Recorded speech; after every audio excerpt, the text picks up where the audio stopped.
In 1870, New Year's Day fell on a Saturday, but sounds of celebration still echoed on Sunday as pastors and their flocks welcomed the new decade. There were many blessings to count. Churches were growing because the city was prospering. Back in stride after the Civil War, Memphis boasted 5 railroads, 12 banks, and 12 newspapers. With a population of over 40,000, twice that of Atlanta, it was poised for even greater commercial success. But the location that was its strength also proved to be its weakness. In August of 1873, a steamer from New Orleans stopped briefly at the Bluff City to take on supplies and to drop off 2 sick men. Thus began the first of 3 calamitous yellow fever plagues that swept the city in the 1870s. Yellow fever and cholera and malaria had recurred from the beginning of the city here. But the 1870s were the disastrous time. There were yellow fever epidemics in 1873, 1878, and 1879. And they did what the Civil War had not done, which is decimate the city. It was a disaster waiting to happen. The river traffic was a vehicle for disease, which flourished in the unhealthy conditions here. Privies were right next to the cisterns in backyards. The sanitary conditions were just horrible. The streets were not paved, so there were sinkholes. Animals would break their legs. A horse might break its leg and the body be left there. Swampy bottomlands and stagnant bayous surrounded the city. No one knew in 1873 that yellow fever was spread by mosquitoes. They didn't know whether it was just carried in the air or whether it was contagious, or they really were baffled as to where this came from, other than they knew that it came from south and moved north. The pestilence of 1873 took a toll of 2,000 lives. 5 years later, the city was cautious but back on its feet when the yellowjack stung again.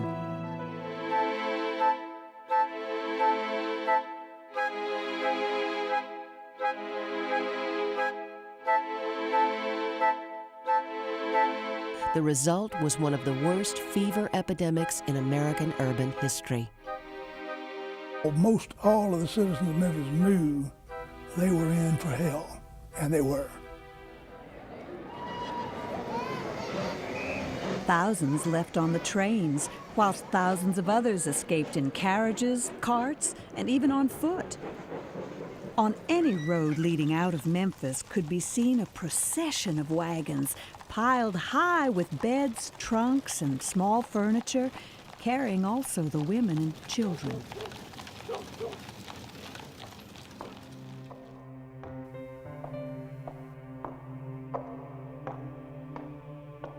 By the middle of the following week, all who desired to escape and had the means of doing so were gone, and the city was still and deathlike. In less than a week, 25,000 people had fled. Of the 20,000 who remained, most were poor, the Irish, the Negroes. Business ceased. All inside gatherings were forbidden. The burden of caring for the sick and dying was borne by a handful of doctors and nurses, volunteers, and the clergy. At First Methodist Church, Reverend Edward Slater had planned an August vacation to restore his failing health. I can't leave my charge now. Methodism would sink in Memphis to rise no more. I must stay if it cost me my life. Their ministry took them through a city that resembled hell. The streets were soaked with lime and carbolic acid. Smoke filled the air. From piles of bedding burned outside the homes of the dead, and oil pots lit to slow the disease.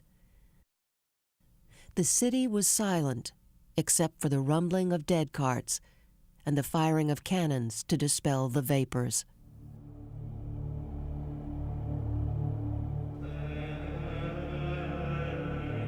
A tearless face can be seen seldom. Yesterday I prepared a woman and baptized her dying child, while her husband and one son were carried out of the room as corpses. I am not well, but I feel a supernatural strength. Pray for us. Who knows how many of us will still be alive after 8 days? The Catholic parishes were the worst stricken. Pinch, with its crowd of immigrants. The disease soon spread everywhere. The first symptoms were chills and fever. Within a few days, jaundice, delirium, and hemorrhaging. Priests would return from sick calls with dark blood on their garments. There was no cure, only comfort for the sick and dying.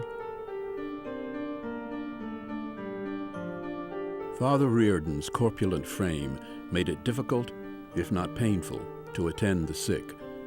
Still, he went through lanes and alleys, from house to hut and hovel, on his godly mission. He knew but one fear, that a single soul should pass into eternity unaided by the sacraments.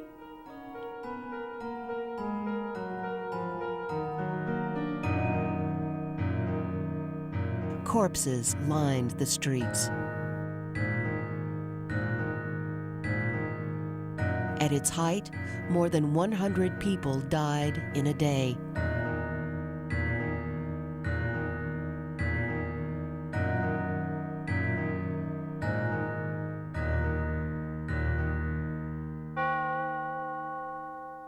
No other bell, save that of death, was tolled. On September 14th, there were 300 sick calls and only 3 Catholic priests to answer them. Father Kelly of St. Peter used 2 relays of horses in the course of his rounds. Every step made by them is a step toward death. Yet they go on. Their energies taxed beyond all that men can endure, they fall easy victim to the disease, the poison of which they inhale with every act of shriving.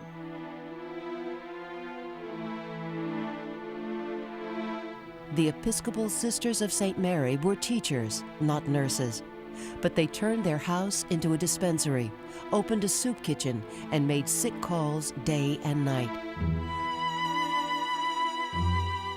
It is sometimes said to me now, the sisters work themselves to death unwisely. Why do they do this?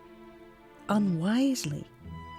In each sick and dying person, the sister beheld her suffering Lord. How could she hold back from fatigue or weakness or wisdom? Summoned to Mrs. A's, down with fever, 4 little children. Baby starving, drove all about for milk. The horses lost all his shoes. No blacksmith in the city.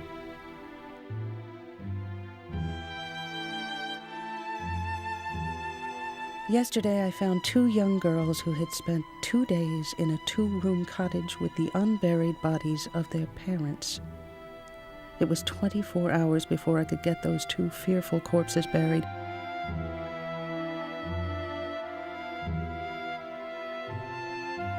One grows perfectly hardened to these things.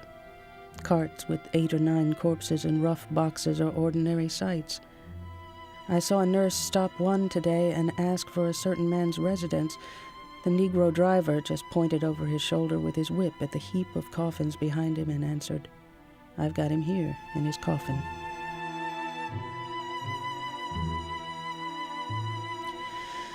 Returned home in the midst of the loveliest sunset. One notices these things so strangely.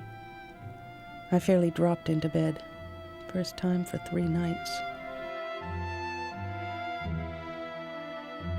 On September 5th, Sister Constance fell ill. I have not the fever. It is only a bad headache.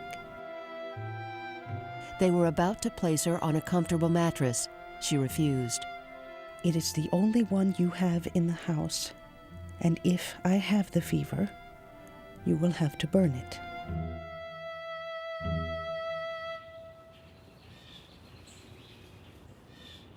Four days later, she died. Frost came early that fall. By late October, the mosquitoes were gone. The yellow fever epidemic had lasted just 2 months. Of the 15,000 who had stayed in the city, 5,000 had died. I mean, they were so overwhelmed with burials that the records aren't exact. There are lists, but they're incomplete, really. A third epidemic the following fall was milder. By the end of the decade, 24 Catholic priests and 50 nuns had died. The fever claimed Reverend Slater of First Methodist and his entire family, the pastor of First Presbyterian, and other clergy.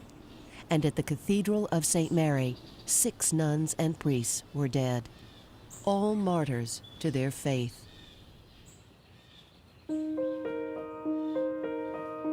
The yellow fever was nearly fatal to Memphis. Thousands who had fled never returned. In 1879, the city's charter was repealed. In the course of a decade, Memphis was